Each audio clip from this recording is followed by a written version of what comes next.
Political scientists have classified governments into unitary and federal on the basis of the nature of relations between the national government and the regional governments.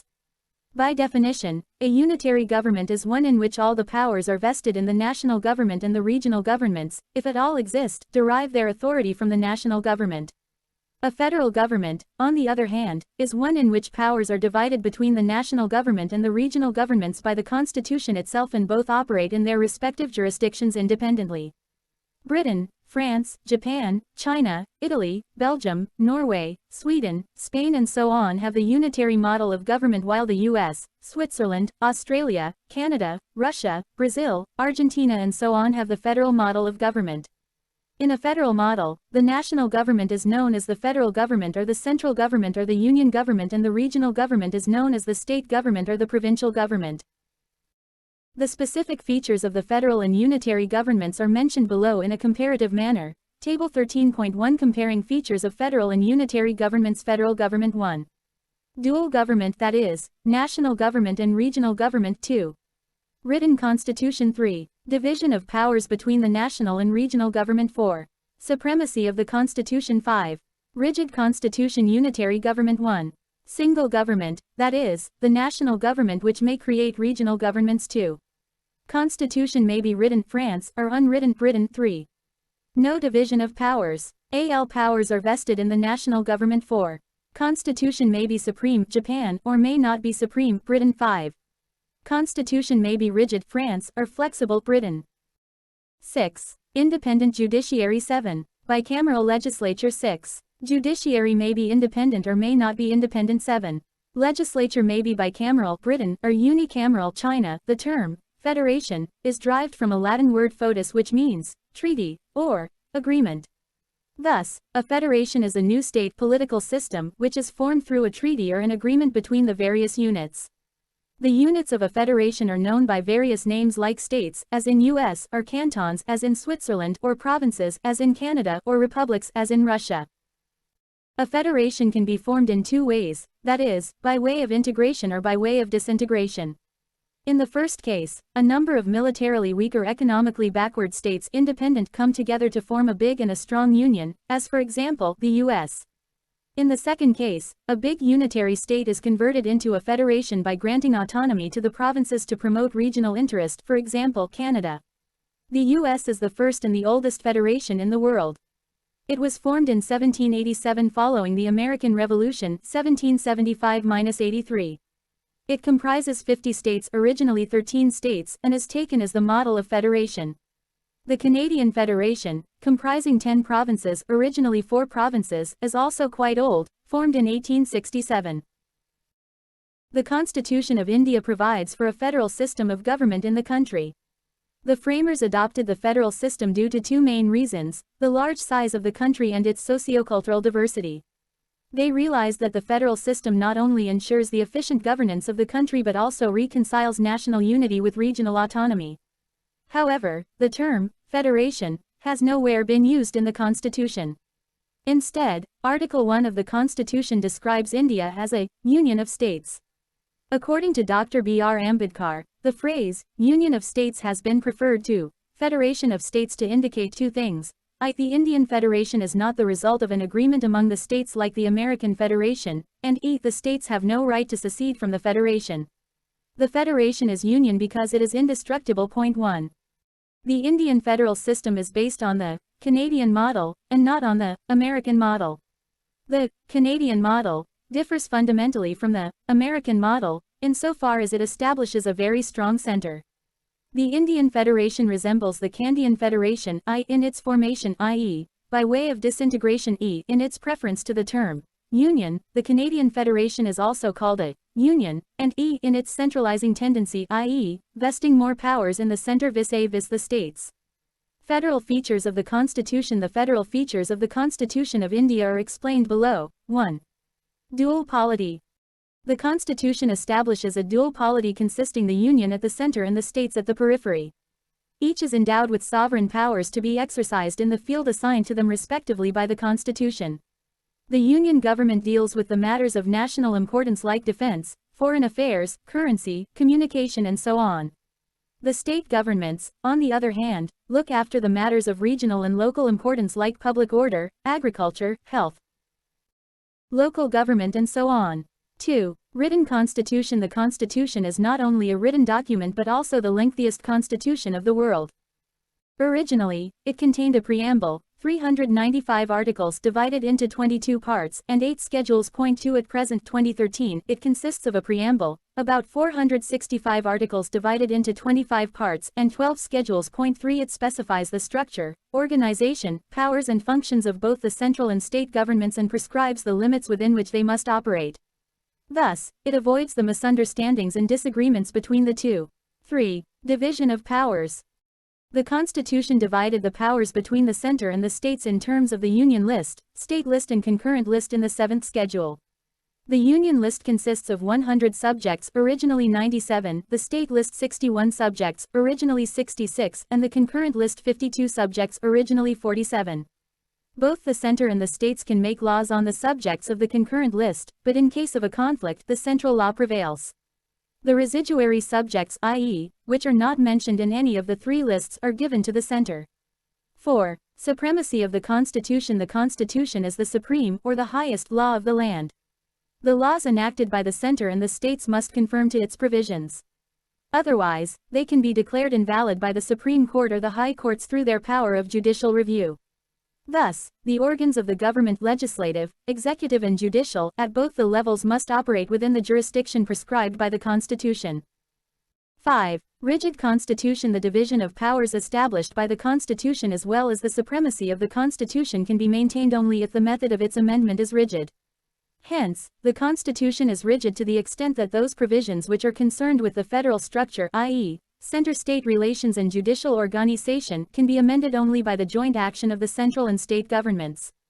Such provisions require for their amendment a special majority of the Parliament and also an approval of half of the state legislatures. 6. Independent judiciary.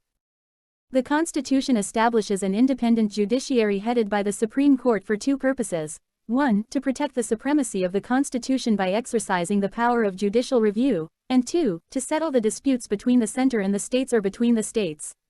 The Constitution contains various measures like security of tenure to judges, fixed service conditions and so on to make the judiciary independent of the government. 7. Bicameralism. The Constitution provides for a bicameral legislature consisting of an upper house Rajya Sabha and a lower house Lok Sabha. The Rajya Sabha represents the states of Indian Federation, while the Lok Sabha represents the people of India as a whole. The Rajya Sabha, even though a less powerful chamber, is required to maintain the federal equilibrium by protecting the interests of the states against the undue interference of the center. Unitary features of the Constitution. Besides the above federal features, the Indian Constitution also possesses the following unitary or non-federal features. 1. Strong center. The division of powers is in favor of the center and highly inequitable from the federal angle. Firstly, the Union List contains more subjects than the State List. Secondly, the more important subjects have been included in the Union List. Thirdly, the center has overriding authority over the concurrent list. Finally, the residuary powers have also been left with the center, while in the U.S., they are vested in the states. Thus, the Constitution has made the center very strong. 2. States not indestructible. Unlike in other federations, the states in India have no right to territorial integrity. The Parliament can by unilateral action change the area, boundaries or name of any state. Moreover, it requires only a simple majority and not a special majority. Hence, the Indian Federation is an indestructible union of destructible states. The American Federation, on the other hand, is described as an indestructible union of indestructible states. 3. Single constitution. Usually, in a federation, the states have the right to frame their own constitution separate from that of the center. In India, on the contrary, no such power is given to the states. The Constitution of India embodies not only the constitution of the center but also those of the states. Both the center and the states must operate within this single frame. The only exception in this regard is the case of Jammu and Kashmir, which has its own state constitution. 54. Flexibility of the Constitution. The process of constitutional amendment is less rigid than what is found in other federations. The bulk of the Constitution can be amended by the unilateral action of the Parliament, either by simple majority or by special majority. Further, the power to initiate an amendment to the Constitution lies only with the center. In U.S., the states can also propose an amendment to the Constitution. 5. No equality of state representation. The states are given representation in the Rajya Sabha on the basis of population. Hence, the membership varies from 1 to 31. In U.S., on the other hand, the principle of equality of representation of states in the upper house is fully recognized. Thus, the American Senate has 100 members, 2 from each state. This principle is regarded as a safeguard for smaller states. 6. Emergency provisions. The Constitution stipulates 3 types of emergencies: national, state and financial. During an emergency, the central government becomes all-powerful and the states go into the total control of the center. It converts the federal structure into a unitary one without a formal amendment of the Constitution. This kind of transformation is not found in any other federation. 7. Single citizenship. In spite of a dual polity, the Constitution of India, like that of Canada, adopted the system of single citizenship. There is only Indian citizenship and no separate state citizenship. All citizens, irrespective of the state in which they are born or reside, enjoy the same rights all over the country. The other federal states like US, Switzerland and Australia have dual citizenship, that is, national citizenship as well as state citizenship. 8. Integrated judiciary. The Indian Constitution has established an integrated judicial system with the Supreme Court at the top and the state high courts below it.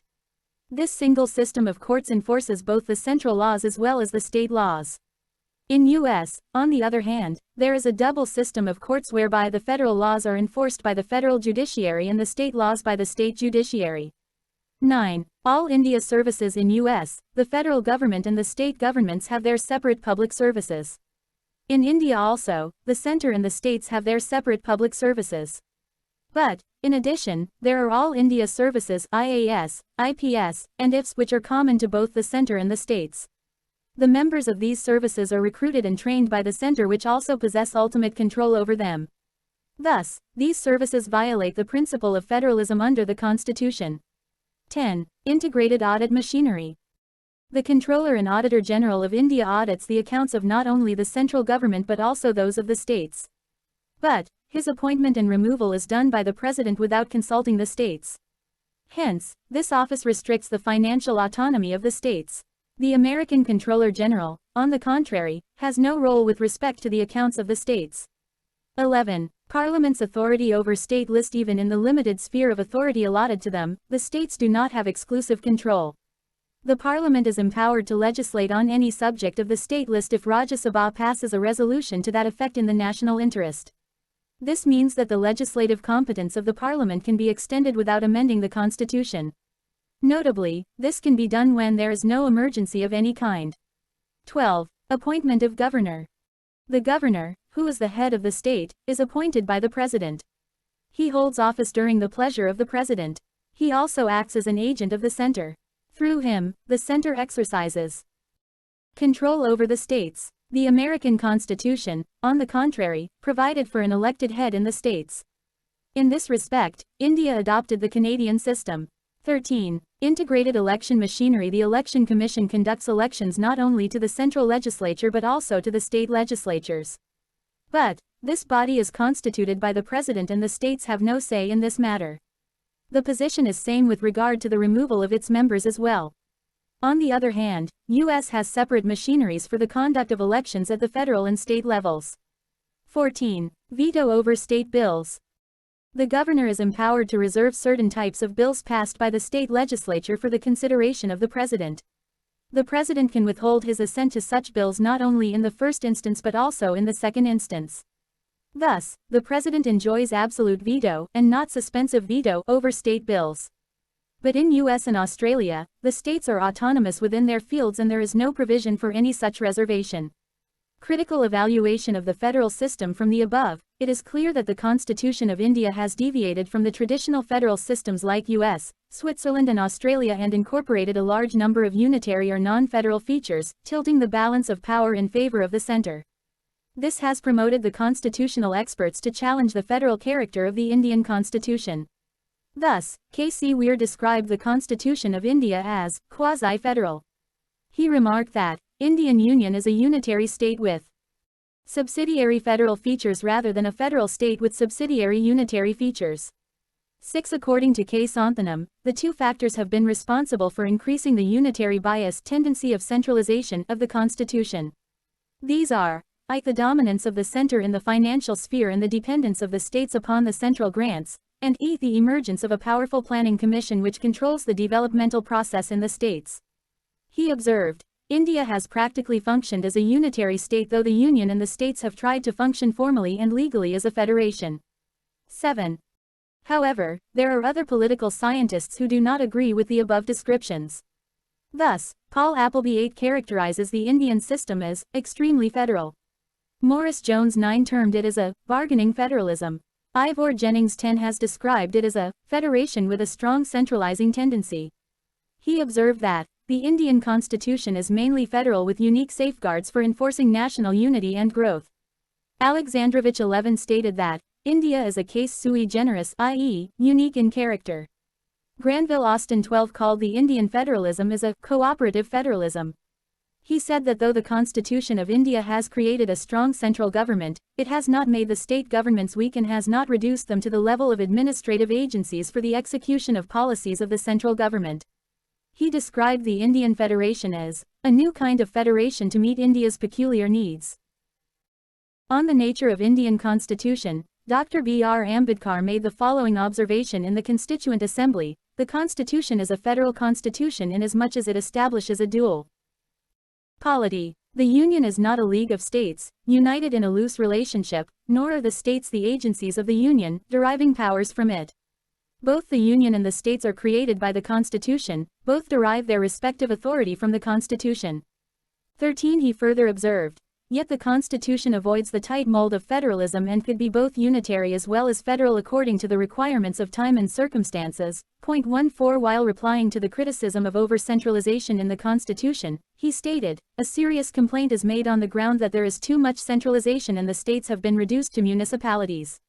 It is clear that this view is not only an exaggeration but is also founded on a misunderstanding of what exactly the Constitution contrives to do.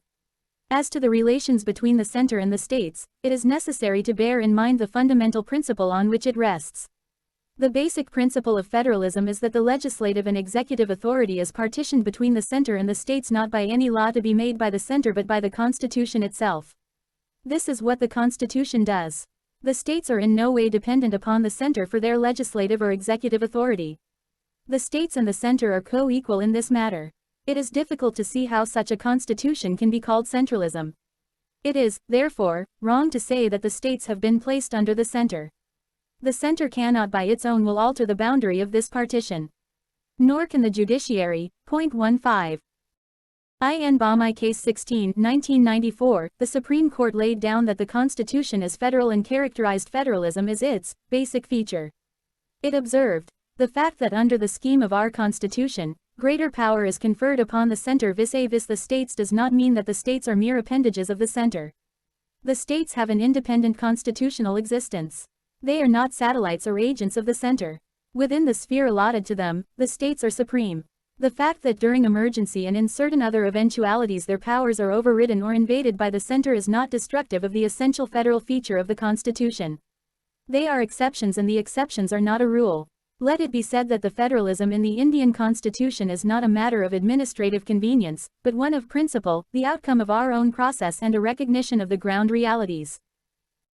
In fact, the federalism in India represents a compromise between the following two conflicting considerations. 17.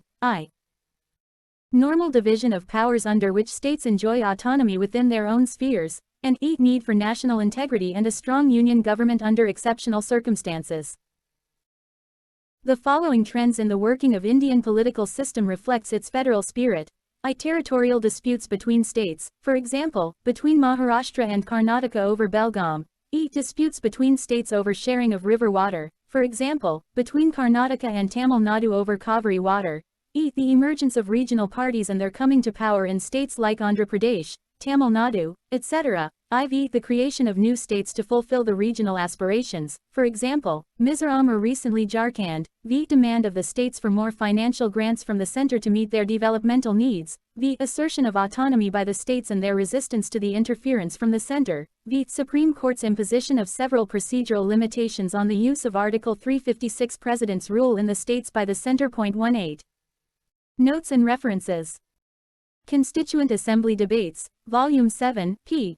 43, 1, 2, 3, 4, 5, 6, 7, 8, 9. The American Constitution originally consisted only 7 articles, the Australian 128 and the Canadian 147. The various amendments carried out since 1951 have deleted about 20 articles and 1 Part 7 and added about 85 articles, 4 parts EVA, IXA, IXB and XIVA, and 4 schedules 9, 10, 11 and 12. A majority of 2/3 of the members of each house present and voting and a majority of the total membership of each house. Jammu and Kashmir enjoys a special status by virtue of Article 370 of the Constitution of India. K. C. Weir, Federal Government, 1951, p. 28. K. Santhanam, Union-State Relations in India, 1960, pp. 50-70. Paul Appleby, Public Administration in India, 1953, p. 51. Morris Jones, The Government and Politics in India, 1960, p. 14. 10. Ivor Jennings, Some Characteristics of the Indian Constitution, 1953, p. 1. 11. C. H. Alexandrovich, Constitutional Development in India, 1957, pp. 157-70. 12. Granville Austin, The Indian Constitution, Cornerstone of a Nation, Oxford, 1966, pp. 186-88. 13. Constituent Assembly Debates, Volume 8, p. 33. 14. Ibid, Volume 7, pp. 33-34. 15. Dr. B. R. Ambedkar's speech in the Constituent Assembly on 25 November 1949 reproduced in the Constitution and the Constituent Assembly, Lok Sabha Secretariat, 1990, p. 176. 16. S. R. Bommai vs. Union of India, 1994. 17. Subhash C. Kashyap, Our Parliament, National Book Trust, 1999 edition, p. 40. 18. S. R. Bommai vs. Union of India, 1994. For the details of the judgment, see President's Rule, in Chapter 16.